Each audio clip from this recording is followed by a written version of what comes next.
Hare Krishna, Hare Krishna,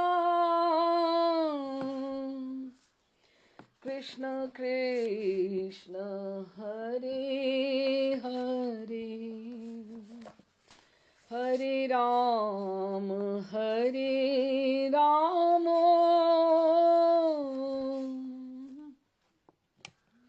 Ram Ram, Hare Hare, Hare Krishna, Hare Krishna, Krishna Krishna, Hare Hare, Hare Ram, Hare Ram, Ram Ram, Hare Hare,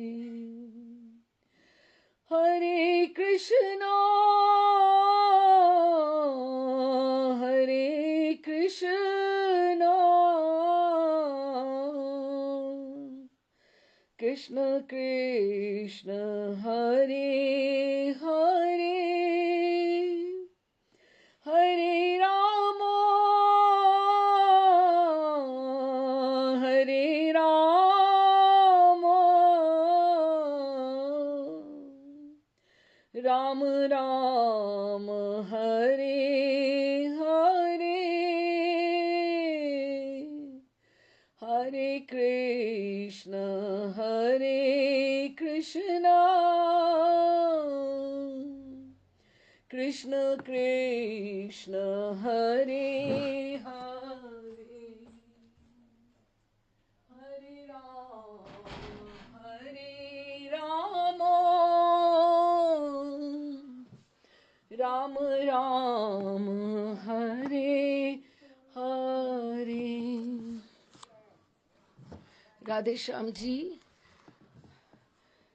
Shri Krishna Chaitanya प्रभु नित्यानंद, श्री अद्वैत गदाधर शिवासादि गौर भक्त वृंद, श्री रूप सनातन भट्ट रघुनाथ, श्री जीव गोपाल भट्ट दास रघुनाथ, एहि छे गोसाई कौरी चरण वंदन, यहाँ हैते विघ्नाशे अभीष्ट पुरन, अभीष्ट पुरन, अभीष्ट पुरन. राधे श्याम जी. आज चैतन्य लीला माधुरी का हम 44वां सत्र में प्रवेश कर रहे हैं. महाप्रभु ने गौर हरि निमाई ने माँ से, भक्तों से और प्रिया जी से अनुमति ले ली है. ले क्या ली है? अपनी इच्छा सुनाई है और उसके अनुसार उनको अनुसरण करना ही करना है. उनके अनुसार उनको अनुसरण करना ही है. और ये भी कह दिया कि जब जाऊंगा तब बताकर जाऊंगा. यही अनुमति ऐसे ही ली है कि जब जाऊंगा बताकर जाऊंगा, कि अभी मैं कुछ दिन यही हूं लेकिन जाऊंगा सही, ये उन्होंने कहा. और ठाकुर की जो इच्छा है उसी में सारी योजना है. वृंदावन का उद्धार होना है, ग्रंथों का प्रणयन होना है, गोस्वामी गण का वहां पे समुदाय जुटना है, अर्चा विग्रह की स्थापना होनी है जो वज्रनाभ के द्वारा स्थापित हुए थे. सभी कितने ही अर्चा विग्रहों का पुनरुद्धार होना है. सब योजनाएं बनी हुई हैं. किसको कहाँ रामकेली में मिलना है, गोपाल भट्ट जी को श्रीरंगम में मिलना है. ये सारी की सारी योजनाएं जो हैं प्रभु ने पहले बिछा कर रखी हुई हैं. तो इसीलिए ठाकुर की इच्छा में ही हमारी इच्छा है। लेकिन बात यह है कि किसी राक्षस के वध के लिए नहीं वो संन्यास ले रहे, किसी शस्त्रों से उनको नहीं करना, वध नहीं करना, वो जीव के कल्याण के लिए, उनका कल्मश को धोने के लिए अपनी करुणा और क्रंदन क्रंदन को वो जो है अपनी करुणा उनकी तभी उदित होगी जब भक्त में क्रंदन दिखाई देगा।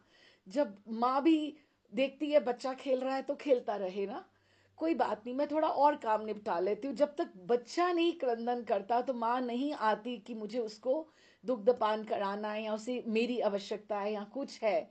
तो यही बात है कि ठाकुर जी चाहते हैं कि जीव क्रंदन करे। ये जो नमन की भूमिका है, प्रणत प्रणत देही नाम प्रणत कामदम, कि प्रणत करने से, कि प्रणाम का कितना महत्व है, हमने पिछले 2 बार में सुना था कि इतना महत्व है कि हम चाहे मन से प्रणाम ना भी करें लेकिन करें तो भी अगले को तो नहीं पता ना हमारे मन में के भीतर में क्या चल रहा है, तो भी ठाकुर जी इसके ऊपर कृपा कर देते।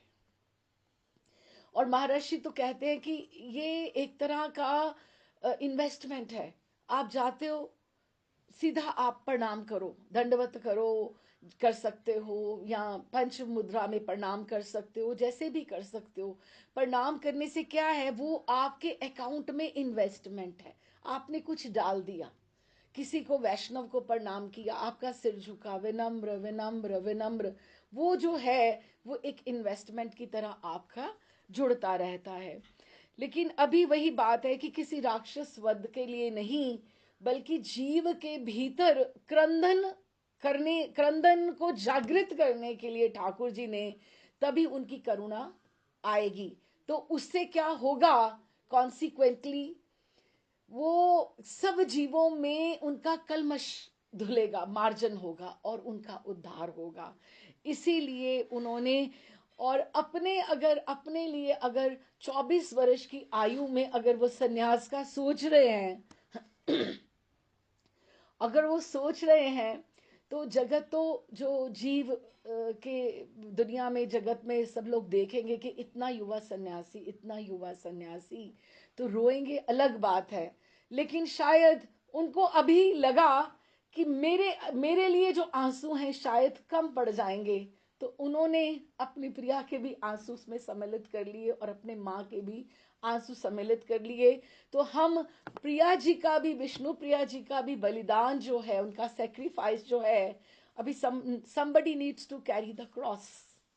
कोई तो आगे चलना पड़ेगा ना, किसी को लेकर कोई आगे बढ़ेगा तो उसके पीछे सब आएंगे ना। आज हम हरि नाम की ध्वनि, महामंत्र का सुन पा रहे हैं, ये चैतन्य महाप्रभु का ही ये सारा उद्योग है, उन्हीं का है प्रचार। और एक और बात, हम गौड़ीय परंपरा से हैं, हमें हमेशा महाप्रभु ने सन्यास क्यों लिया, जीवोद्धार के लिए ना।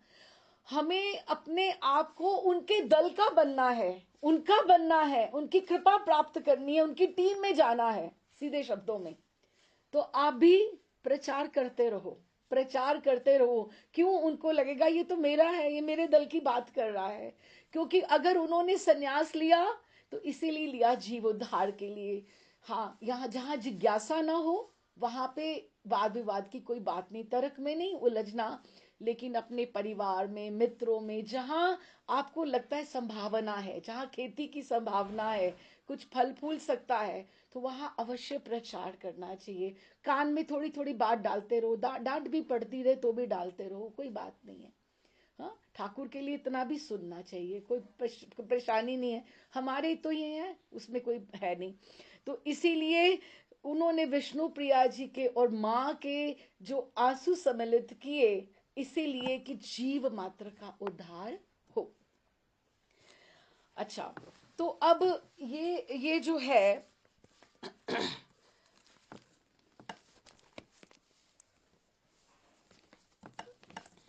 उन्होंने विष्णु प्रिया जी को पिछली बार में उनके लिए जो जो नियम उनको लागू करने हैं, तुम्हें ऐसे करना है, दिनचर्या, वो सारी बता दी थी। और फिर सब कहकर प्रभु सोए नहीं थे, रात्रि में गंगा जी पे चले गए थे। यहाँ तक हमने चिंतन किया था। तो अब आगे हम समझते हैं कि भक्तों के साथ जैसा महाप्रभु का इतना प्रेम था वहां पे नवदीप धाम में। हमने सब ये यहाँ तक जब हम आए हैं तो हमने नवदीप की खूब लीलाएं अच्छे मन से पढ़ी हैं। तो महाप्रभु का ऐसा अपूर्व प्रेम देखकर कोई स्वप्न में भी इस बात का अनुमान नहीं कर सकता था कि एक दिन प्रभु उनको यूं ही त्याग कर चले जाएंगे। और वे जब भी अभी कैसा होता है ना, हर एक पर्सनालिटी का अपना, जिसको मिलना खुले मन से मिलना, ऐसा नहीं संकोच में रहना या नहीं। प्रभु जिसको मिलते थे भक्तों पर खुले मन से मिलते थे, उदार दिल खोल के भक्तों के प्राणों के साथ अपने जैसे प्राण मिला देते, उनका आलिंगन करते, नृत्य करते, साथ में नगर भ्रमण में लेकर चलते, ऐश्वर्य में भक्तों के साथ अगर भोजन कर रहे हैं तो ऐसा हास परिहास हो रहा है कि सबको लगता है कि हम ही इनके अपने हैं, कि हमें कैसे छोड़ जाएंगे, हम तो इनके बहुत अपने हैं ना। यही माया, प्रभु की माया है। सर्वत्र ओत प्रोत भाव से प्रेम ही प्रेम भरा रहता। और विष्णु प्रिया जी तो ये समझती थी पतिदेव मुझसे अत्याधिक स्नेह करते हैं, अत्याधिक करते हैं, वे मेरे प्रेम पाश में दृढ़ता से बंधे हुए हैं। और माता समझती थी निमाई मुझे छोड़कर कहीं जा ही नहीं सकता, उसे तो मेरे बिना एक दिन भी कहीं अच्छा नहीं लगता, दूसरे के हाथ का तो वो भोजन करता ही नहीं है। ये माँ को बहुत होता है, ये तो किसी के हाथ का खाता ही नहीं है, उसका पेट ही नहीं भरता, कहीं से खाकर आता तो फिर कहता है माँ क्या बनाया है। तो फिर जब तक मेरे हाथ से कुछ खा नहीं लेता उसकी तृप्ति ही नहीं होती। इस प्रकार सभी प्रभु को अपने प्रेम की रज्जू में दृढ़ता के साथ बंधा हुआ समझते थे। जब प्रभु ने कहा, सन्यास की बातें भी की, फिर भी किसी को विश्वास नहीं होता था कि प्रभु ऐसे छोड़ के जा सकते हैं। और उन्होंने एकदम जब सन्यास लेने का निश्चय कर लिया तो सभी को अपनी अपनी भूल का अनुभव होने लगा कि नहीं, हमारे साथ नहीं बंधे हुए। आज तक जिसे हम केवल अपना ही समझते थे वे तो प्राणी मात्र के प्रिय हैं। अब सूर्य को कौन रोक सका है, हम सोचे कि सूर्य हमारे ही घर में आए, चांद हमारे ही घर में आता है, तो ऐसा तो नहीं है ना। ये इसके ऊपर तो सब जगत में प्राणी मात्र का अधिकार है। अब सूर्य को कौन रोक सका है। तो फिर नवदीप में ही नहीं गौरचंद्र ने रहना था, उन्होंने बाहर जाके जीव मात्र का उद्धार करना था। उस पर हमारे ही समान सभी प्राणियों का समान भाव से अधिकार है, सभी उसके द्वारा प्रेम पयूष पाकर प्रसन्न हो सकते हैं। फिर वही बात ध्यान में आती है, हम कहें दुख भी लगता है सोचने में, जैसे हम कहते हैं कि वृंदावन के ठाकुर कभी वृंदावन छोड़कर नहीं बाहर गए, तो फिर राधा रानी का विरह ऐसे ही है। हंसदूत ऐसे ही लिखा गया, उद्धव संदेश ऐसे ही लिखा गया कि ठाकुर अगर वही हैं तो कहाँ हैं, उनको इतना, माँ को क्यों इतना विरह हुआ, माँ क्यों बावरी बावरी घूमा करती थी।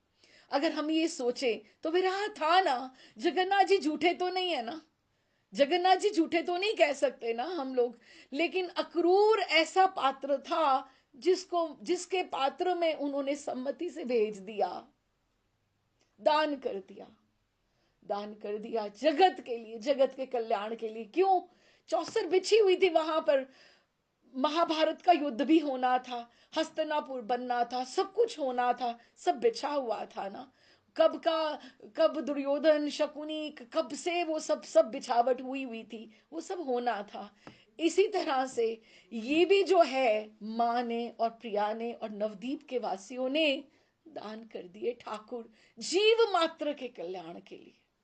जीव मात्र, उदार मन, उदार मन उनका, क्योंकि सूर्य चांद को कोई पकड़ के नहीं रख सका, उसके प्रकाश के ऊपर, उसकी चांदनी के ऊपर सबका अधिकार है।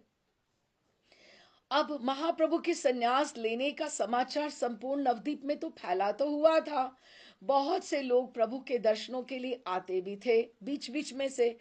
अच्छा, अब महाप्रभु अब भक्तों के सहित संकीर्तन में उतना सम्मिलित नहीं होते थे जैसे हर रात्रि जाया करते थे।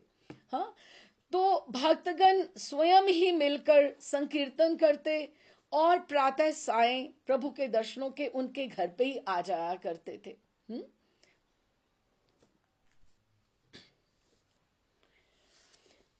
अच्छा जी। तो उनका सुबह शाम उनके घर पर आया करते थे। और ये जो सन्यास की भूमिका जो बनी थी, ये केशव भारती जी के आने से बनी थी। केशव भारती जी जब से होकर गए थे, उनके हृदय में था, माँ के हृदय में शूल चुभा हुआ था इस तरह से। और उसी दिन प्रभु ने सन्यास लेने की तिथि निश्चित कर ली थी। तिथि निश्चित हो गई थी। जो माँ को और प्रिया को ये बोल रहे हैं ना कि मैं कुछ दिन और रहूंगा, प्रभु के दिमाग में क्या चल रहा है, योजना चल रही है पूरी की पूरी। उन्होंने कैसे उस समय जो सूर्य थे दक्षिणायन में थे, सूर्य 6 मास रहते हैं। अगर हम सोचें तो आषाढ़ आधा, हाँ, और श्रावण भाद्रपद आश्विन कार्तिक और मार्गशीर्ष आधा में, और मकर संक्रांति के वाले दिन यानी मार्गशीर्ष आधे में फिर उत्तरायण हो जाता है। तो ये प्रभु के लिए वो सूर्य की दक्षिण की तरफ गति रहती है। तो प्रभु ने दक्षिणायन सूर्य में शुभ संस्कार और इस प्रकार के वैदिक कृत्य और अनुष्ठान नहीं किए जाते, इसीलिए प्रभु उत्तरायण सूर्य होने की प्रतीक्षा करने लगे। और समय बीतते क्या देर लगती है, हाँ। और ये उन्होंने अपने मन में उन्होंने धार लिया है कि मुझे अब जाना है। और अब इसमें क्या छल कर रहे हैं प्रभु, और वो एक मधुर स्मृति देकर जाना चाहते हैं सबको कि मैं माँ मुझे अगर स्मरण करे तो इस तरह से लीलामय श्री गौर हरि अपने काम सिद्ध करके अब माता जी तथा विष्णु प्रिया जी को कुछ दिन सुखी करने के लिए संसारात्मक गृहस्थियों की तरह गृह कार्यों में रत रहने लगे। उन्होंने अपना ये सब कुछ फिक्स्ड है पूरा। और आजकल आप माता जी के साथ घर के कामकाज की बड़ी सावधानी के साथ देखरेख करते हैं, बंधु वर्गों के साथ भी बड़ी रीति से व्यवहार करते हैं, हर एक के घर में जाकर ऐसा प्रेम जतलाते हैं, है नहीं, जतलाते हैं, जतलाते हैं जैसे आप उनके घर के बड़े प्रेमी हैं। मित्रों के साथ भी इसी प्रकार हास्य विनोद होता है। आपके श्री अंग में अब आभूषण भी वापस आ गए हैं, जो पहले विरक्तता से सेवा भी नहीं हो रही थी, वो भी आ गए हैं। ये देखकर भक्तों को बड़ा आनंद हो रहा था। उस समय सबको निश्चय हो गया कि गौर हरि अब संन्यास शायद कुछ सोच रहे हैं कि नहीं लेंगे। श्री विष्णु प्रिया जी नित्य प्रेम से पाक बनाती हैं और श्री माता जी भगवान को भोग लगाकर श्री गौर हरि को मित्रों के सहित भोजन कराते हैं। इस प्रकार आनंद आनंद से दिन बीतते जा रहे हैं। और सब लोग थोड़ा थोड़ा ऐसे ये जो अनुमति ली और ये सब हुआ, वो सब भूल भी रहे हैं कि ऐसी भी कोई बात हुई है। तो गौरांग शची देवी के सामने वचनबद्ध थे, जो ये बात कही थी कि वे कुछ दिन गृहस्थ आश्रम में माता को सुखी करेंगे, उनको आनंद प्रदान करेंगे। प्रभु ने श्रीमती विष्णु प्रिया देवी के सामने भी कहा था कि मैं अभी कुछ काल यही हूं, जो कुछ कहा है उसका वो पालन करेंगे। और प्रभु ने गृहस्थ आश्रम में अनिवेश किया, अपना मन जोड़ दिया। जिस तरह से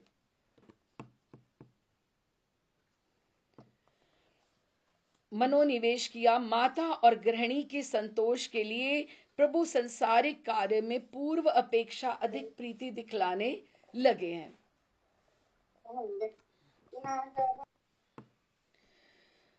प्रभु अब माता के निकट घर में रहकर अनेक संसारिक बातें भी करते हैं।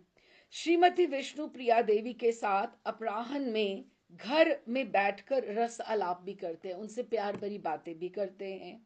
घर के अभाव अभियोग के प्रति दृष्टि रखते हैं। माँ सामान है ना, फल है ना, सब्जी है ना, ऐसा भी ध्यान रखते हैं गृहस्थी के जो कार्य होते हैं। इससे शची देवी के मन में बड़ा सुख होता है और प्रिया जी भी प्रसन्न रहती हैं। प्रभु के घर में प्रतिदिन छोटा मोटा भोज तो होता ही है। शची देवी अपने हाथ से सारा भोजन तैयार करती हैं और प्रिया जी सर्वदा सास के निकट, क्योंकि 14 वर्षीय हैं, रहकर सारा उनको वो, क्योंकि बैठे बैठे रसोई है, माँ को ये लाके दिया, वो लाके दिया, वो सारा व्यवस्था कर देती हैं उनके लिए। और सब भक्तजनों को और निमाई के जो नजदीक के सारे हैं, उनको खिलाने में 10 आदमियों की पत्तल प्रसाद भी अगर लग जाए तो देवी को बड़ा आनंद मिलता है कि रोज रोज इस तरह से प्रसाद की। इतनी वृद्धा हो गई हैं, परंतु रसोई बनाने में उन्हें कभी भी आलस्य नहीं होता कि मैं ना बनाऊं। प्रभु के घर में किसी वस्तु का अभाव नहीं है। शची देवी के घर मानो अक्षय भंडार है। दामोदर पंडित प्रभु के करता करता धरता है कि बाजार के जो हल्के जैसे काम, जल ले आना और ईंधन ले आना, ऐसे जो काम प्रभु नहीं करें तो वो वही करते हैं दामोदर पंडित। वे शची देवी के बड़े प्रिय हैं। शची देवी को जब भी जो आवश्यकता होती है, दामोदर पंडित भाग भाग कर उसका प्रबंध अविलंब कर देते हैं। और दामोदर पंडित के लिए गौरांग की सेवा प्राणों से भी प्रिय वस्तु है। अच्छा जी, प्रभु के घर का सारा काम तो इन्हीं दामोदर पंडित पर है, लेकिन जो जो बाकी के काम हैं माँ और प्रिया जी संभाल रही हैं और ठाकुर जी प्रसन्न हैं। हमारे प्रभु अब गृहस्थी के सुख में कुछ दिन मस्त रह रहे हैं, और व्याकुलता नहीं है, रुदन नहीं है, विषाद पूर्ण हृदय नहीं है। और इसमें इस समय वो जैसे संसार में है, बाजार से अच्छी अच्छी वस्तुएं खरीद कर माता को दे रहे हैं। शची देवी का तभी ये जो 6 मास का जो समय है, यही जो लिखा गया है कि ये बात दक्षिणायन में हुई, और 6 मास वो उन्होंने, प्रभु ने 6 मास हम कहें या दक्षिणायन से पहले पहले शायद प्रभु ने बात करी, अनुमति ली। ये 6 मास 8 मास इन ग्रंथों में ऐसे मिलता है। तो शची देवी का मन बहुत आनंद से पूर्ण है और अपना संसार पुत्र वधु और पुत्र को लेकर चला रही हैं। उसको लग रहा है कि मेरा सोने का संसार है, इसमें कोई भी कभी कोई कमी नहीं आएगी, कोई अभाव नहीं है। और वैसे भी माँ को ये लगता है कि मैंने इतनी देवी देवताओं की मन्नत मानी है, शायद किसी ने सुन ही ली हो। अब मन ही मन तो वो मनाती रहती है देवों को, तो उनको लगता है कि निमाई की जो मति है ना, लगता है उस देवता ने फेर दी है कि अब देखो गृहस्थी हो गया है ये। शची देवी पूर्व वृतांत को तो एकदम भूल गई है, और वही स्थिति प्रिया जी की है। वो भी सुख जब आता है ना, तो दुख के क्षण एकदम से अवृत हो जाते हैं, भूल जाते हैं कि कुछ ऐसा भी होने वाला है। क्यों? ये भगवान का कौशल है कि वो यही चाहते थे कि मधुर स्मृतियां रहें। ये कौशल से सारा कार्य वो संपन्न करना चाहते हैं, परंतु भक्तों के सामने बीच बीच में पकड़े जाते हैं, क्योंकि कोई बात ऐसी होती है कि भक्त जो है ना वो पकड़ लेते हैं। लेकिन माँ को और प्रियाची को कुछ नहीं ऐसा अंदेशा होता, क्योंकि भक्तों के आगे कौशली का कौशल भक्त के सामने कभी कभी नहीं चलता। शची देवी को कोई दुख नहीं है।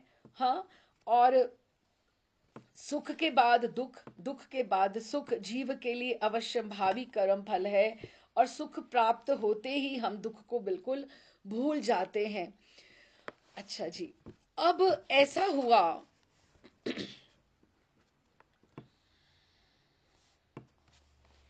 भोजन करते समय श्री गौरांग माता के साथ बाल क्रीड़ा करते हैं, बहुत रसा आलाप होता है। भोजन करते समय प्रिया जी को जब जैसे ही सामने देखते हैं, तो प्रभु को पता है कि माँ को अच्छा लगता है कि वो प्रिया के साथ बात करें, तो माता को संबोधित करके कहते हैं, माँ अपनी बहू को अपने ही समान भोजन बनाना सिखा दो ना। हम्म, तुम वृद्धा हो गई हो, तुम्हें रसोई बनाने में तो कष्ट होता होगा। अपनी बहू पर रसोई बनाने का भार सौंप कर अब तुम निश्चिंत हो जाओ, अब तुम बड़ी हो गई हो, बहुत उम्र तुमने काम किया है। शची देवी पुत्र की बात सुनकर मुस्कुराने लगी। पुत्र के मुख से बहू की बात सुनकर उसको बहुत सुख होता है कि प्रिया की तरफ देखा तो सही, उसकी बात तो चलाई। उन्होंने उत्तर दिया, तुमको किसने कह दिया कि मेरी मेरी बेटी को रसोई बनानी नहीं आती है? वो तो मुझसे भी अच्छा भोजन बना सकती है।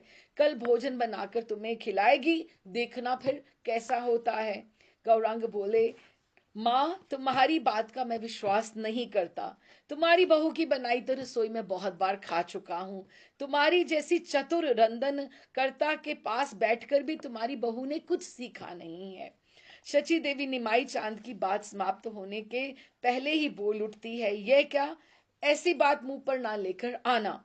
मेरी बहू बहुत अच्छा भोजन बनाती हैं, तुम्हारी अलग बात है। अभी वह बालिका है, बच्ची है, जो भी बनाए उसको प्रसन्न मुख से खाना चाहिए। और विष्णु प्रिया, उसको पता है कि माँ मेरी ढाल बन के बैठी है, और वो पीछे दरवाजे के, रसोई के दरवाजे, कक्ष के दरवाजे के पीछे खड़ी होकर मुस्कुराती हैं, और कटाक्ष से कभी प्रियतम को देखती हैं और कभी माँ की बात सुनती हैं।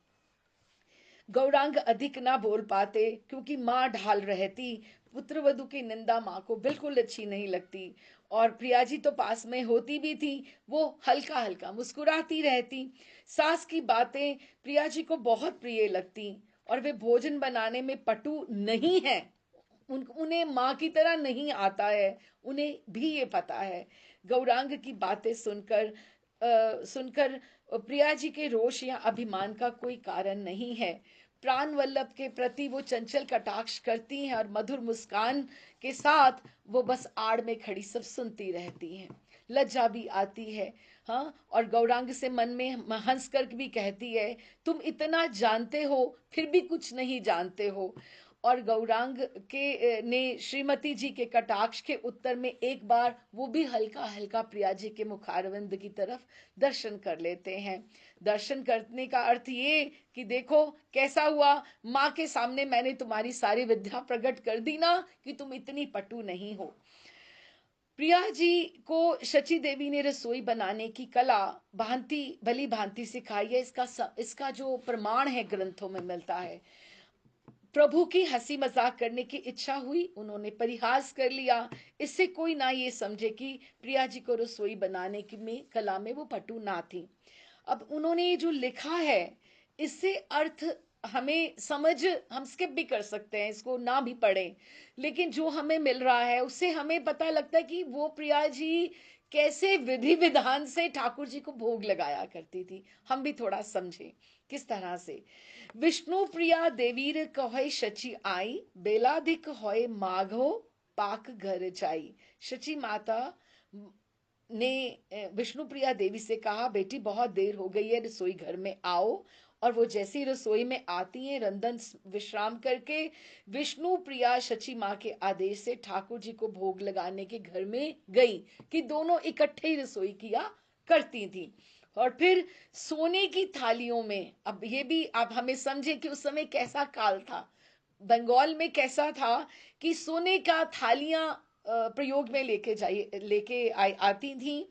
सोने की थालियों में भात निकाला और ऊपर से घृत डाला और सजा कर रखा। फिर जितने व्यंजन बनाए थे सब क्रम पूर्वक पास पास रखे। पकवान आदि पकवान, जैसे जो हम जिसको हम बोले फरसान बोले, जैसे कि फ्राइड, जैसे पकौड़ा या कुछ भजिया, भाजा, उसको भाजा बोलते हैं बंगाल में। पकवान आदि तैयार करके तथा जितने प्रकार के अचार थे सब निकाल कर प्रथम यथास्थान पर सजाकर रखे, कि विष्णु प्रिया इतना भाग दौड़ माँ के साथ करती थी। जल छान कर उसमें कपूर से सुवासित करके सोने के पात्र में रखा, कि जल भी ऐसे खाली नहीं धराया।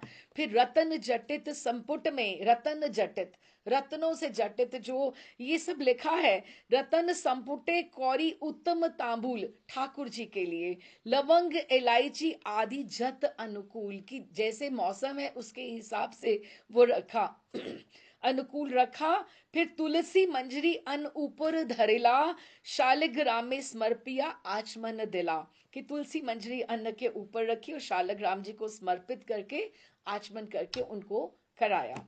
तब शची देवी ने बड़े हर्षित मन से साथियों के साथ, भक्तों के साथ पुत्र को भोजन करने के लिए बुलाया, कि इतना वो साथ में उनके करती थी।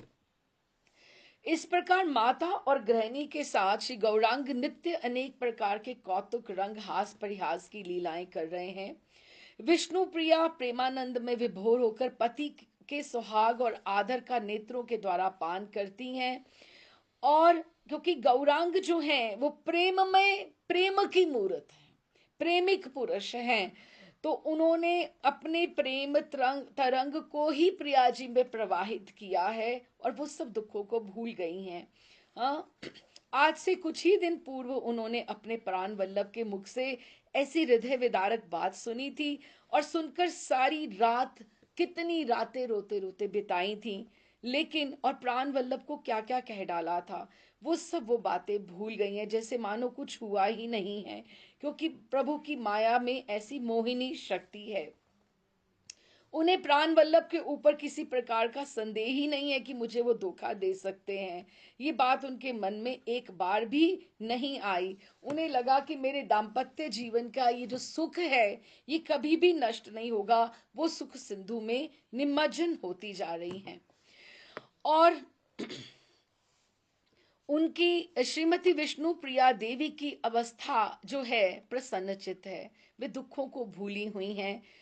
दो प्राण एक में मिल गए हैं। गौर विष्णु प्रिया एकत्रित होकर आनंद से संसारिक जीवन यापन कर रहे हैं और प्रेमानंद में प्रिया जी का मन उत्फुल्ल रहता है और प्रभु के मुख पर हंसी समाती नहीं है। दोनों इतने प्रसन्न हैं।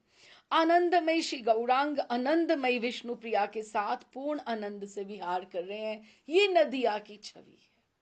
हम भी इसको अपने आंखों में, नेत्रों में बसाएं, क्योंकि पता नहीं कौन सा समय कब आने वाला है। तो उन्होंने, शची देवी के मन में भी सुख है, आनंद का बाजार लगा हुआ है। जो उनके घर भी आता है वो भी आनंद ही आनंद लेकर जा रहा है। गौरांग वितरण कर रहे हैं, प्रिया जी वितरण कर रही हैं, माँ वितरण कर रही हैं। जो आता है वो आनंदित होकर जा रहा है। और प्रभु नितांत संसारी हैं, वैराग्य का चिन्ह मात्र भी नहीं है। इतना सुखमय संसार छोड़कर प्रभु कहीं भी नहीं जा सकेंगे, ये सोचकर भक्तगण निश्चिंत हो रहे हैं। शची देवी निश्चिंत है और प्रिया जी निश्चिंत है। इस प्रकार अब समय है, रात्रि दिन 6 मास। अब जब ये हो गया कि मुझे उत्तरायण में जाना है, तो वो दिन भी तो आएगा ना। 6 मास कितने होते हैं, जल्दी से निकल जाते हैं। और वैसे भी जब कहते हैं कि वो लग गया ना एक बार कि ये डेट फिक्स हो गई, ये तब मुझे करना है, तो वो समय आते फिर काउंट डाउन शुरू हो जाता है। अब ये जो नदिया का ये जो आखिरी दिन, 6 मास 8 मास लिखे गए हैं, 7.5 बोले, 7 बोले, 6 बोले उसको, लेकिन ये वही समय था जो प्रिया जी बहुत प्रसन्न रही, सब कुछ वो भूल गई। 6 मास तक संसार यापन उन्होंने किया। लेकिन माघ का महीना भी आ गया। प्रभु भीतर से दिन गिन रहे हैं। माघ मास के उत्तरायण की संक्रांति के दिन प्रभु ने गृह त्याग करने का संकल्प किया था। वे अति उत्तम दिन था, जो मकर संक्रांति जिसको हम कहते हैं। ए संक्रमण उत्तरायण दिवसे निशाई चौलिबे आमी कौरिते सन्यासे, कि आज रात्रि निशाई चौलिबे, आज की रात्रि में चला जाऊंगा। निशाई चौलिबे आमी कौरिते सन्यासे, उनका एक एक योजना जो है वो पूरी की पूरी घटित होने वाली है। ये सारा उन्होंने माया मोहिनी ये जो डाली हुई है। इस उत्तरायण की संक्रांति के दिन मैं सन्यास लेने के लिए रात में निकल चलूंगा।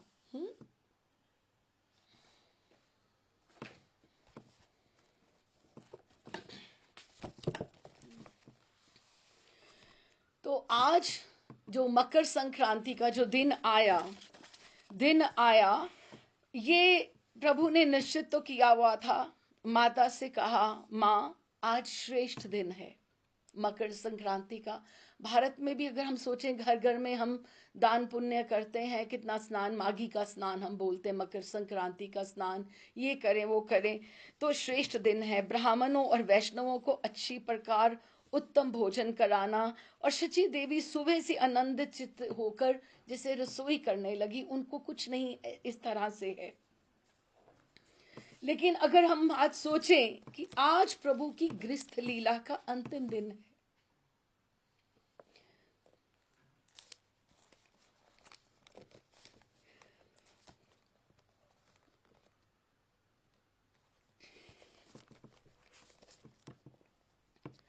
कल से वो गृहस्थी नहीं रहेंगे। आज से सारा दिन शची और भक्तों के साथ रहकर नित्य की तरह आनंद वो वितरण करना चाहते हैं कि आज जो उनको पता है कि मेरे पास जो दिन है वो आज आखिरी दिन है, अंतिम दिन है, आज मैं सबसे मिलना चाहता हूँ। कोई भी भक्त नवदीप में ऐसा नहीं रहना चाहिए जिसको मैं मिलूं ना, जिसका मुख नहीं देखूं। चाहे वो जतलाएं या कुछ कहो, उनको स्नेह तो सबसे था। नहीं तो वो ये क्यों सोचते, इस तरह से क्यों सोचते कि मुझे सबसे मिलना है। एक दिन में सबको मिलना कोई संभव भी तो नहीं होता ना। तो उन्होंने आनंद वितरण उन्होंने करने से सोचा, लेकिन कल से नहीं करेंगे। अपराह्न में भक्तों के साथ नगर भ्रमण में निकले। ये एक एक करके हम समझे माँ क्या कर रही है, माँ को काम में लगा दिया। प्रिया जी क्या कर रही है, प्रिया जी का भी हम समझे कि प्रिया जी क्या कर रही हैं और ठाकुर जी क्या कर रहे हैं। ये तीन चरित्र जो बड़े हैं, इनके ऊपर क्या घटित होने वाला है और नवदीप में क्या घटित होने वाला है, ये आज का ही दिन है। तो अपराह्न में भक्तों के साथ नगर भ्रमण को निकले। मन ही मन एक एक वृक्ष को, एक एक लता को, घर को, गली कूचे से उन्होंने विदा ली। एक एक घर को प्रणाम किया। प्रभु जैसे वृंदावन है वैसे ही नवदीप धाम है। गौर को नवदीप धाम आज स्थिति इतनी शोचनीय है वहां की कि वो बात नहीं बनती है बंगाल में। लेकिन हम सोचें कि जो उन्होंने दिखाया है कि जिस तरह से नवदीप धाम उस समय था, कि ऐसा स्थान था कि लोग कहाँ कहाँ से वहां पढ़ने के लिए आते थे और विद्या का वो गढ़ हुआ करता था। गंगा के तट के ऊपर कितने शास्त्रों की चर्चा हुआ करती थी कि इतने लोग हुआ करते थे। लेकिन आज कैसा साम्राज्य है। तो हमारा ये, जैसे हम सोचे, उन्होंने नगर भ्रमण करके अपने अति प्रिय स्थान गंगा के तट के ऊपर गए। वहां लोगों ने उन्हें भक्तों से परिवेष्टित कृष्ण कथा कहते बहुत बार देखा है, लेकिन कल से नहीं देखेंगे। संध्या समय वो घर पहुंचकर वे अपने आसन पर बैठे और धीरे धीरे नित्य की तरह भक्तों का समाज एकत्रित होने लगा। और उन्होंने कृष्ण कथा के पश्चात सबको प्रेम आलिंगन किया, मन ही मन सबसे विदा ली। कल से ये भक्तों का समाज भी नहीं आएगा। जब निमाई नहीं होंगे तो कौन किसको मिलने आएगा वहां पर। ये जो आंगन है इसमें ये कल से बिल्कुल सूना हो जाएगा। और ये इन्होंने लिखा इस तरह से। और विष्णु प्रिया विष्णु प्रिया जी जैसे हम बोले उनका समझें तो सुबह जिस दिन वो वहां पे, उसी दिन मकर संक्रांति वाले दिन विष्णु प्रिया जी गंगा में स्नान करने गई कांचना के साथ। तो अचानक उनकी जो बिहा की नथ थी जो प्रभु ने पहनाई थी, तो वो गिर गई वहां पे, गंगा जी में जल में गिर गई। प्रिया जी को बहुत दुख हुआ और वो रोती रोती घर आई। सुबह से मकर संक्रांति वाले दिन रोती रोती घर आई, माँ के पास आई, सब समाचार कह सुनाया।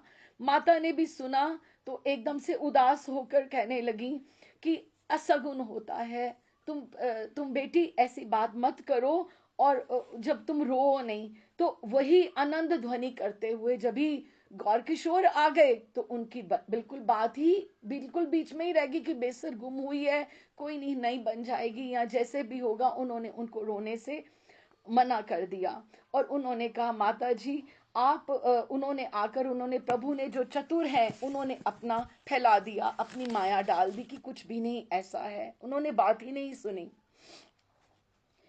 तो फिर प्रभु ने जब वो मकर संक्रांति को बहुत भक्तों का, जैसे बहुत सारे भक्त आए तो उन्होंने सबने प्रसाद पाया और सब धीरे धीरे चले गए। प्रभु जब प्रसाद पा गए, प्रभु ने जब प्रसाद पा लिया, उसके पश्चात श्रीधर स्वयं आया। कहाँ तो श्रीधर के साथ वो झगड़ा करते थे, वाद विवाद करते थे कि तुम मुझे ये दो मुझे वो दो, तो वो लौकी लेकर आया। क्या होता है ना, कितने की लौकी होगी उस समय हम सोचें, लेकिन उसने बहुत वो नरम नरम लौकी देखी तो उसको लगा कि मैं आज ही दे आऊं, कल जो गौर आएंगे, निमाई आएंगे, लड़ाई झगड़ा होगा, ये तो गौर को ये बहुत मीठी लगती है। माँ को बोलता हूँ कि ये आप तुम सिद्ध कर देना, कल सुबह ही इसको सिद्ध कर देना। तो प्रभु प्रसाद पा चुके हैं, प्रभु प्रसाद पा चुके हैं। तो ये भी माँ सोच रही है कि चलो श्रीधर, तुम अच्छा किया, तुम ले आए, मैं कल इसका रंधन करूंगी। पर कल कहाँ होना है प्रभु ने, कल नहीं होना ना। तो लौकी की भेंट को देखकर वैकुंठ के अधिपति हंस पड़े, उनसे पूछने लगे, आज तो श्रीधर खुद ही ले आए, हाँ, तुमने कल की प्रतीक्षा ही नहीं करी। ये लौकी बहुत नरम लगती है, कहाँ से लेकर आए हो। मन में तो प्रभु जानते हैं कि कल तो चले ही जाना है, तब तो इस लौकी को भक्त बहुत स्नेह के साथ लेकर आया है, इसको कैसे स्वीकार करूंगा। अब बात देखो, कुछ भी नहीं है, छोटी है, लेकिन कितनी बड़ी है कि कोई प्रेम से लेकर आया है, तो उसको कैसे स्वीकार करना है। निज मने जाने प्रभु काली चले बाई, काली कल तो मैंने चले जाना है, ए लाऊ भोजन करे ते नारी लाम, कि मैं नहीं कर पाऊंगा। तो क्या श्रीधर का लाया पदार्थ अन्यथा हो जाएगा, अन्यथा हो जाएगा ना। ये जैसे होगा, आज इस लौकी का प्रसाद पाऊंगा। तो माँ को क्या बोले, माँ रसोई समेट चुकी, माँ अभी रंधन करो ना, अभी रंधन करो, अभी पाऊंगा, बहुत मन हो रहा है लौकी का, तुम रंधन करो। और उसी समय एक भक्त दूध भी ले आया, क्या पता दूध था घर में कि नहीं था, एक भक्त सुयोगवश। तो माँ ने एकदम से सोचा कि निमाई ऐसे क्यों कह रहा है, लेकिन भक्त वत्सलता उनकी इतनी थी कि माँ, उसका मन है तो मैं ही बना ही देती हूँ। उसी समय कोई पुण्य आत्मा ने, पुरुष ने आकर दुग्ध भेंट किया। इन्हीं समय और कौन पुण्यवान, जो लास्ट, जो अंतिम भोग ठाकुर जी को जो लगा है, वो आप श्रीधर का लौकी और घी का वो रंधन करके उन्होंने माँ ने दिलाया। दुग्ध भेंट आनिया दिले न विद्यमान, हासिया ठाकुर बले भड़ भाल भाल, दुग्ध लाऊ पाक गिया करूं सकाल, कि सारे घी का माँ तुम सारा ही बना दो, बहुत अच्छा लग रहा है। शची देवी हंसकर, प्रभु ने ऐसे कहा तो शची देवी ने पुत्र की इच्छा अनुसार दुग्ध लौकी पकाकर पुत्र को खिलाई। उस दिन प्रभु के घर अनेकों अंतरंग भक्तों ने प्रसाद ग्रहण किया। फिर प्रभु की तसल्ली नहीं हुई, सुबह भ्रमण के लिए निकले थे, लेकिन अभी फिर से वापस से भोजन के उपरांत प्रभु कहते, माँ मैं जरा नदियां घूम आऊं, मैं थोड़ा इधर भ्रमण कर आऊं। एक एक करके प्रायः सब भक्तों के घर जाके प्रभु ने अनेक प्रकार की बातों से उनको संतुष्ट किया। किसी की भी बात किसी को समझ में नहीं आ रहा कि प्रभु का नवदीप में ये अंतिम और आदर संभाषण है कि प्रभु कल से प्रभु यहाँ पे नहीं रहेंगे। प्रभु ने इसके बाद गंगा तट पर जाकर मन भरकर गंगा जी का दर्शन किया। उनको यहीं आना है, यहीं तैर कर ही जाना है, फिर भी एक निमाई के रूप में उनको गंगा जी को फिर दर्शन किया, फिर प्रणाम किया उनको। प्रभु उसी स्थान पर एकांत में जाकर बैठे, जहां बैठकर अपने छात्रों के साथ शास्त्र आलाप किया करते। हम ये सोचे कि हम डिप्रेशन में आ जाते हैं, हम ये बातें याद करते हैं, प्रभु कर रहे हैं। हम ह्यूमन कैसे, हम हैं, लेकिन हम, अगर हमने, हमारे में फीलिंग्स कैसे नहीं होंगी, हमारे प्रभु में फीलिंग्स है। हम प्रभु भी रोते हैं, प्रभु को भी सबका स्मरण आता है। और उनको देखकर उनके भक्तों की मंडली पता नहीं कहाँ से रात्रि को भी जुड़ आई।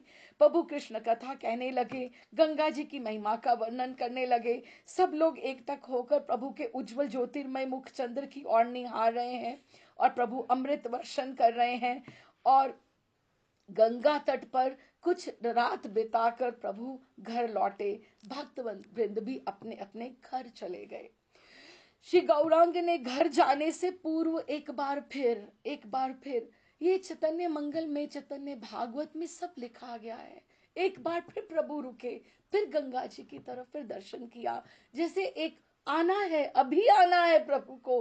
कुछ प्रहर के बाद फिर गंगा जी को प्रणाम किया, अंतिम नवदीप नगरी की ओर दृष्टिपात किया, गंगा जी को प्रणाम किया। प्रभु की आंखों में अश्रु भर आए। उन्हें और किसी ने नहीं देखा कि प्रभु की आंखें नम हैं, प्रभु ने आंखें फेर ली, परंतु मन को नहीं फेर सके। आंखें फेर ली लेकिन मन वहीं रह गया, क्योंकि नदियां मेरी है, गंगा जी मेरी हैं, और प्रभु का मुखमंडल बस गंभीर हो उठा। हाँ, लेकिन मन नहीं फेर सके। किसी को समझ में नहीं आया वो क्या सोच रहे हैं। जननी और जन्मभूमि की माया का बंधन आज ही रात्रि में काटना पड़ेगा। युवती अपनी पत्नी के गले में फांसी देनी पड़ेगी। उनको ये सब समझ में आ रहा है। भक्तों के प्राणों का वध करना पड़ेगा। जान पड़ता है इसी प्रकार की चिंताओं में पड़कर प्रभु कुछ कातर हुए थे। उनको समझ में आ रहा था कि अभी सब काम करने का समय आ गया है, परंतु चतुर शिरोमणि गौरांग ने अपने भाव, मन के भाव किसी के ऊपर ही प्रकट नहीं होने दिए। अंतरंग भक्तों से विदा लेकर गाढ़ आलिंगन करके, आलिंगन से बिना वो मिलते ही नहीं थे किसी को, प्रभु सबको प्रसन्न करके प्रभु एकदम से रात्रि में घर लौटे। घर पे फिर माता अभी भी रसोई में प्रिया जी के संग बैठी हुई थी। प्रभु ने उनके साथ थोड़ी देर संसारिक बातचीत में कालयापन किया। यथा समय भोजन करके वो शयन गृह में गए। माँ ने मुख देखा, कल से वो नहीं देखेंगी। ये प्रभु के गृहवास की अंतिम रात्रि है। परंतु अब तक इस बात को ना तो प्रभु की माता और ना ही गृहिणी जानती थी। कोई भी नहीं जानता था कि आज की रात्रि, क्योंकि जो भी योजना है वो प्रभु के मन में ही चल रही है। शची देवी अपने कक्ष में जाकर निश्चिंत होकर सो गई, और श्रीमती जी विष्णु प्रिया जिस तरह से उनकी हुआ करती थी कि वो देवी ने पान बट्टा, चंदन माला, पुष्प माला आदि हाथ में लेकर मुस्कुराते हुए प्रभु के शयन गृह में प्रवेश किया। ये इतनी सुंदर रंग विलास की रात्रि है, फिर भी इसको काल रात्रि बोला गया।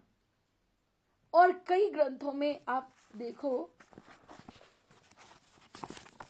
कई ग्रंथों में उन्होंने ऐसे लिखा है, आज की रात्रि जो गौर विष्णु प्रिया का युगल विलास लीला रंग हुआ वह अकथनीय है। 7 ग्रंथ, 7 वॉल्यूम्स हैं इसकी, और वो इतना इंपॉर्टेंट पार्ट नहीं लिख सके। क्या लिख गए? वे अकथनीय है, वाणी से परे है। कृपामय गौर भक्त पाठक वृंद इस लेखक को इसको लिखने में असमर्थ जानकर समझकर क्षमा करे। जिन्हें इसे देखने की इच्छा हो वो लोचन दास ठाकुर कृत चैतन्य मंगल देख सकते हैं। कृष्णदास कविराज ने कुछ नहीं लिखा है। कृष्णदास जी कविराज तो मौन हो गए। वो बात बात पे तो यही लिखते रहे कि वो आप चैतन्य मंगल देखिए, चैतन्य भागवत देखिए, मेरे पास समय नहीं है। इवन आप समझो, जब ये आदि लीला ग्रंथ है, ये जो हम पढ़ रहे हैं अभी, आदि लीला, मध्य लीला और अंतम लीला, जब ही मध्य लीला का ग्रंथ शुरू होगा ना, तो कृष्णदास कविराज ने क्या किया, उन्होंने सूत्र में, एक अध्याय में रूप सनातन से मिल लिए प्रभु, सूत्र में सारी कथा 2-2 पंक्तियों में सारी गंभीरा तक लिख दी। क्यों? क्योंकि उनको लग रहा है कि हो सकता है कि मैं वहां तक जीवित ही नहीं रहूं, क्योंकि वो पहले से कितने वृद्ध थे। तो उन्होंने, अगर हम मध्य लीला पढ़े तो हमें समझ ही नहीं आ सकती कि ये रूप सनातन अभी कहाँ से आए, अभी तो सन्यास नहीं हुआ प्रभु का, ये कहाँ से जगन्नाथपुरी नहीं पहुंचे। लेकिन उन्होंने पूरा का पूरा एक अध्याय पूरा गंभीरा तक लिख दिया। फिर कहते, मैंने सूत्रवश सब लिख दिया है, अब हम धीरे धीरे करके एक एक सूत्र को पकड़कर फिर अब पूरी के पूरे वो ग्रंथ, बहुत बड़े बड़े ग्रंथ है, वो पूरे के पूरे उन्होंने लिखे, आखिरी तक, अंतिम तक लिखा। लेकिन उनको ये लग रहा था कि जो चैतन्य मंगल में लिखा जा चुका है, चैतन्य भागवत में लिखा जा रहा है, मैं उसका एकदम से पुनः उसको वापस से उसके ऊपर समय नहीं बिताऊं, क्योंकि मुझे बहुत आगे का लिखना है। तो अभी जो है प्रभु वो प्रवेश किया उन्होंने, तो ये इन्होंने भी बोल दिया, अच्छा, प्रभुदत्त ब्रह्मचारी जी ने लिखा कि उन्होंने तो इस तरह से, खैर प्रभुदत्त ब्रह्मचारी जी ने तो बहुत सी उनके भक्तों को थोड़ा कष्ट भी होता है, कई कई जगह पे उनका अलग अलग से है, पर जो हमें अच्छा लगता है हम उसको ग्रहण कर रहे हैं। अच्छा जी, अब क्या है कि उस रात्रि जो वृंदावन दास ठाकुर की, जो व्यासदेव जी का अवतार हैं, उनकी माँ नारायणी, जो उनकी भतीजी हैं, श्रीवास जी की भतीजी हैं, वो भी माँ के पास वहीं थी, उसने भी वहां शयन किया था। तो श्री वृंदा आज जो प्रभु का जो विलास रंग है ना, ये अद्भुत रात्रि है। ये ऐसी रात्रि है जैसे जैसे वृंदावन वृंदावन की सुगंध है इसमें। हाँ, वृंदावन की सुगंध है। तो श्री वृंदावन दास, आज प्रभु के शयन ग्रह की आज इतनी अपूर्व शोभा है कि अधम जीव के भाग्य में इस प्रेममय और प्रेममयी के अपरूप युगल मिलन का दर्शन प्राप्त होना ये दुर्लभ है। तो हमें एक दो ग्रंथों में ही इसके बारे में मिलता है। तो अभी हम इसका करें कि वृंदावन दास ठाकुर की माता नारायणी देवी उस रात्रि में प्रभु के घर ही शयन कर रही थी। श्री लोचन दास जी के चैतन्य मंगल ग्रंथ का पाठ करके वृंदावन दास ठाकुर को संदेह हुआ कि ये राग रस विलास की जो रात्रि है, ये माँ ने तो मुझे बताया ही नहीं। ये तो उनके ग्रंथ में लिखा हुआ है, माँ ने मुझे सारी बातें बताई, ये तो बताई नहीं। क्योंकि उनकी ये जो नदिया की लीला है, या तो हमें चैतन्य भागवत में मिलती है या चैतन्य मंगल में मिलती है। ठीक है। श्रीमती विष्णुप्रिया देवी से प्रभु की अंतिम विदाई, उनको अपने हाथों से भुवन मोहिनी रूप में उन्होंने जैसे श्रृंगार किया, उनके साथ रसालाप हुआ, उनको कैसे प्रेमानंद पूर्वक अंतिम आलिंगन प्रदान किया, ये इत्यादि जो बातें वृंदावन दास ने चैतन्य भागवत में लिपिबद्ध नहीं की। अब चैतन्य भागवत इतना प्रमाणिक ग्रंथ है, फिर भी उसमें नहीं है, क्योंकि वो घटनाओं से अवगत ही नहीं थे। इन सब घटनाओं के सत्य सत्य के विषय में वृंदावन दास के मन में संदेह होने से उन्होंने अपनी जननी नारायणी से पूछा, और उसके उत्तर में क्या कहा? लोचन दास की लिखी बात एक भी बात झूठी नहीं है पुत्र, और ना उसमें किसी प्रकार की अतिशयोक्ति है। क्योंकि उस रात को नारायणी दासी प्रभु के घर में थी और अपनी आंखों से गौर विष्णु प्रिया लीला के दर्शन देखकर वो पवित्र हुई थी। नारायणी देवी के समान सौभाग्यशालिनी रमणी संसार में और कौन हो सकती है? यदि व्यासावतार श्री वृंदावन दास की जननी को ऐसा सौभाग्य प्राप्त ना होता तो किसको होता? श्री लोचन दास ने श्री गौर भगवान की माधुर्य लीला का वर्णन किया है, लेकिन वृंदावन दास ठाकुर का उनमें थोड़ा ऐश्वर्य भाव था, उनका माधुर्य भाव था। उन्होंने अपनी अपनी दृष्टि से उसको देखा है। और लोचन दास के श्री गौरांग जो हैं, वो नवीन नागर हैं, प्रेममय हैं, प्रेमदाता हैं, प्राणकांत हैं, जीवन धन है। देखने का दृष्टिकोण अंतर हो गया ना।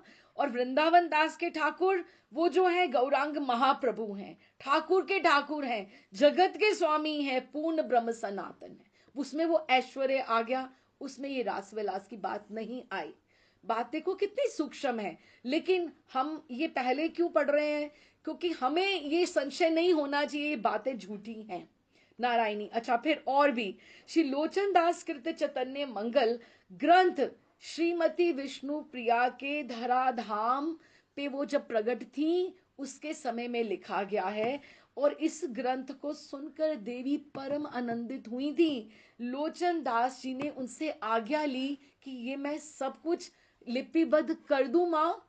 तो उन्होंने इसको अनुमोदन दिया, और उनका वो श्रीमती विष्णु प्रिया देवी का आदेश प्राप्त करके लोचन दास जी ने अपने ग्रंथ का प्रचार वैष्णव समाज में किया कि जो हम पढ़ने वाले हैं इसमें अतिशयोक्ति नहीं है।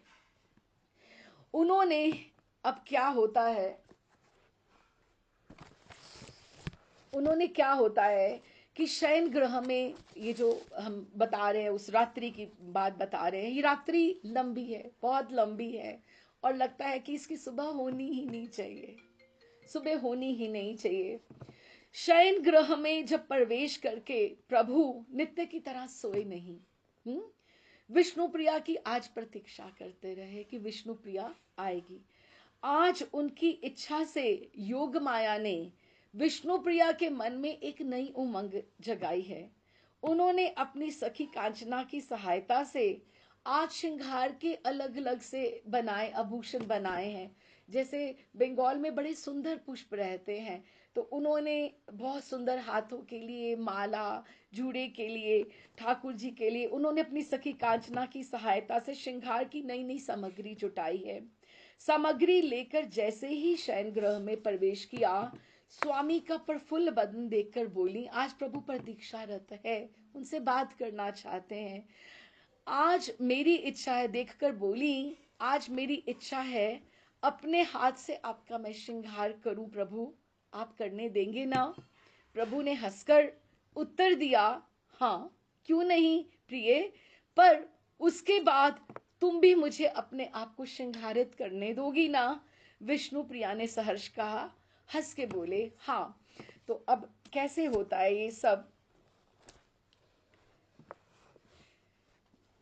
श्रीमती जी ने हंसकर बोला, अच्छा आप भी मेरा श्रृंगार करना चाहते हैं, तो ये तो स्पर्धा की बात हो गई। मैं आपका श्रृंगार करूं और आप मेरा करें, देखते हैं कौन किसको अधिक अच्छा श्रृंगारित कर पाता है। लेकिन एक बात तो है, क्या पुरुष भी स्त्री का श्रृंगार अच्छे से कर सकते हैं क्या? अच्छा, आप तो अपनी बात बिल्कुल ही रहने दो। श्री गौरांग ने हंसकर उत्तर दिया, देखा जाएगा, पहले तुम अपना कार्य करो, फिर मुझे अपना तुम कार्य करने देना। और प्रिया जी ने भर कर प्रभु के श्री अंग में उनको पहले सुगंधित चंदन, कस्तूरी, कुमकुम, सुगंधित द्रव्य और अर्पण किया और गले में मालती की माला पहना दी। अपने हाथों से प्रभु को सुंदर प्रशस्त ललाट को तिलक से अंगराग थोड़ा किया, चित्रित किया।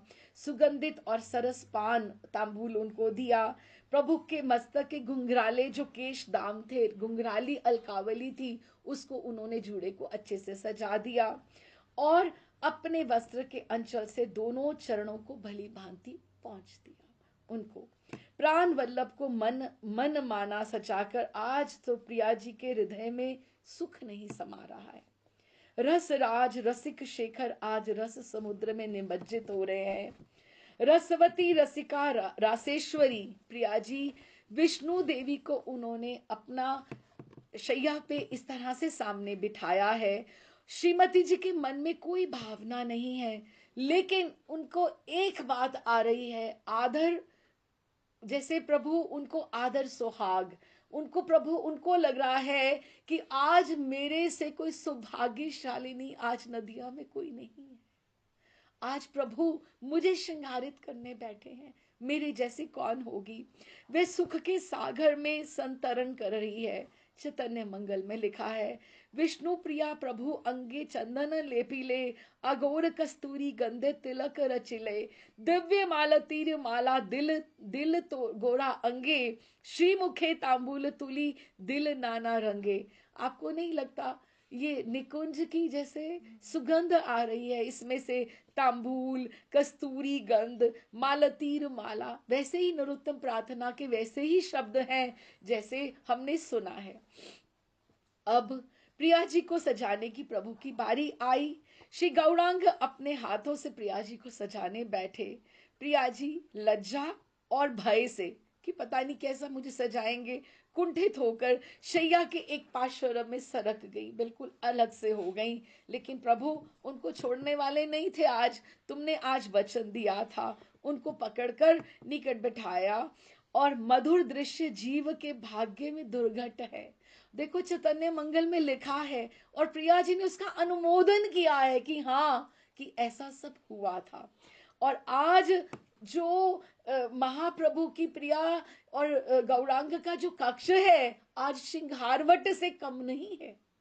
आज वेणी श्रृंगार प्रभु करने लगे हैं।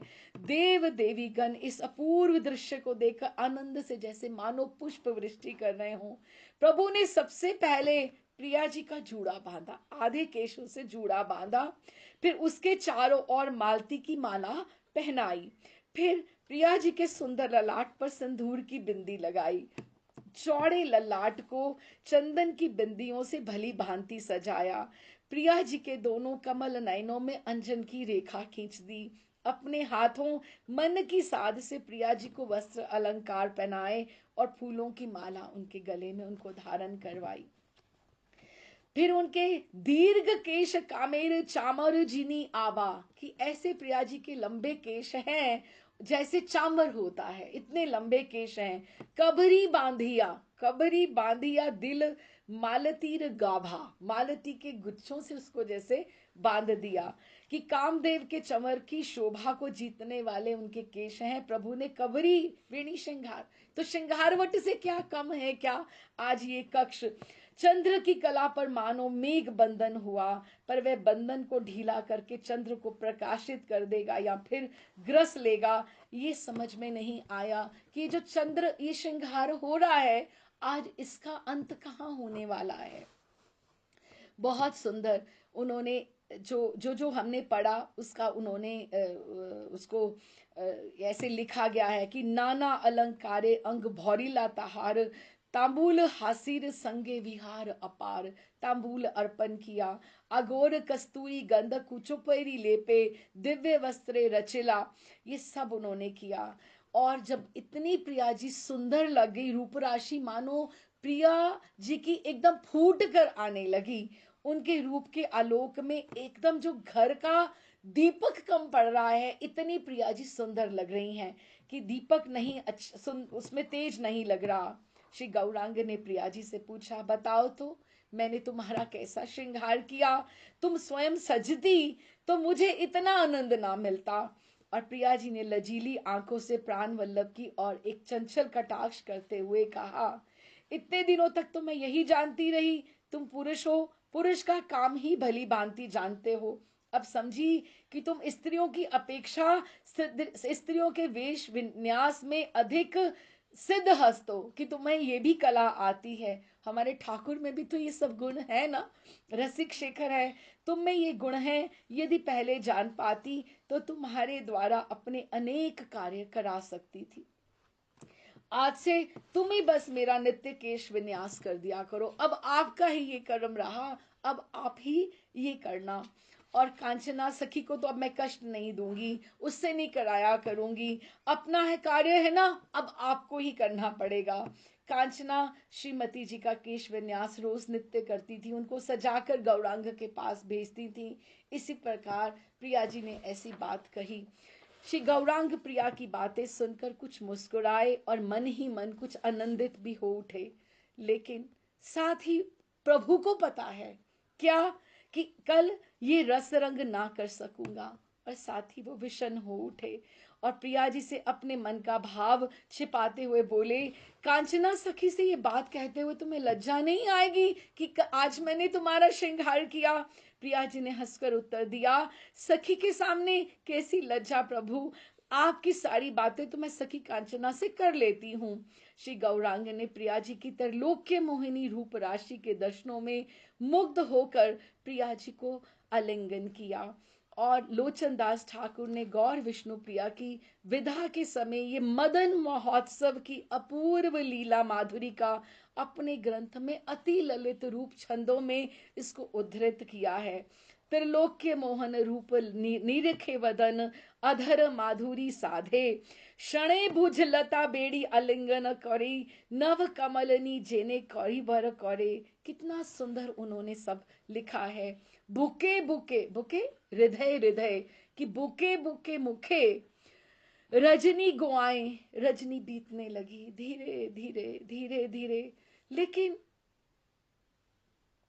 उनको विष्णु प्रिया जी को पता नहीं है कुछ भी, लेकिन वो प्रभु का ये अटपटा जो व्यवहार देखकर उनके साथ सो भी रही हैं, तो उनको भयभीत हैं कहीं हृदय से, बैक ऑफ द माइंड ऐसे आप बोलें तो प्रभु को बोलती है, मैं आज सो जाऊं आपके पितांबर को पकड़कर। एक कोने को उन्होंने पीताम्बर की छोर को पकड़ लिया कि जैसे मैं पकड़ कर रख लूं किसी को, कि जैसे किसी चीज के हाथ से निकल जाने की आशंका होती है, सेंस ऑफ सिक्योरिटी, जैसे सेंस ऑफ इनसिक्योरिटी जैसे रहती है, तो उन्होंने वक्ष से वक्ष उनका और आलिंगनबद्ध हैं दोनों। बुके बुके मुखे मुखे रजनी गुआए, ये रजनी जा रही है, रस अब सादे दोहे सुखे निद्रा जाए। चैतन्य मंगल में लिखा है रजनी जा रही है, श्रीमती विष्णु प्रिया के लिए ये काल निद्रा है। उठती हैं, अपने सुख का आदर करती हैं, कुछ भयभीत भी हैं। तो प्रभु सोचते हैं अगर ये सोएंगी नहीं आज सुख में, तो आज मेरा मेरा कार्य की योजना का क्या होगा। तो उन्होंने योग माया को आमंत्रित किया, उनको आवाहन किया कि तुम आओ और प्रिया जी के नेत्रों में तुम समा जाओ, क्योंकि प्रिया जी थोड़ी भयभीत हुई हैं। प्रभु का आज ऐसा उन्होंने स्वभाव नहीं देखा, अटपटा है। तो सरला नारी स्वामी के क्रोड़ में उनके पीताम्बर की छोर पकड़कर शयन करके निर्भय निर्भय कि मैंने उनको पकड़ के रखा है, निद्राग्रस्त हो गई। वे घोर निद्रा से अभिभूत हो गई। काल रात्रि के अंत में श्री गौरांग धीरे धीरे शैया से उठे और सोई हुई प्रिया के निद्रित मुख की शोभा को जी भरकर देखा। तो अभी इसके ऊपर जब ठाकुर जी और प्रिया जी का जब यहाँ पर ठाकुर जी अगला उन्होंने लेना है, जाना है उन्होंने, तो हम यहीं पे विश्राम करते हैं, उनको यहीं पे छोड़ते हैं। और बहुत कविताएं बड़ी सुंदर सुंदर लिखी गई हैं जो प्रिया जी की ठाकुर जी ने खड़े होके इस छवि का दर्शन किया है, क्योंकि खुद अपने हाथ से श्रृंगार किया है। और ऐसी छवि जो अंतिम दर्शन है, कितने ही कवियों ने और ये भी कहा है कि आज की रात्रि विष्णु प्रिया तुम उठना नहीं, कि तुम जो आज सोई हो ना, ऐसी नींद तुम्हें कभी नहीं आने वाली। कि और एक एक रात्रि में जाते हैं रुकते हैं, जाते हैं रुकते हैं, अंतिम दर्शन। कितने ही हमें बंगला आती हो तो हम समझें और गा के उसको देखें। बहुत कवियों ने बड़ा सुंदर उसका वर्णन किया है कि बस वही रात सोई वो जीवन भर ना सोई। तो वहीं पर हम प्रिया और प्रियतम को छोड़ते हैं कि इसी को यहाँ पर अभी समय भी हो गया है, तो ये अच्छा है कि हम अगली बार फिर इस प्रसंग को आगे बढ़ाएंगे। राधे श्याम जी।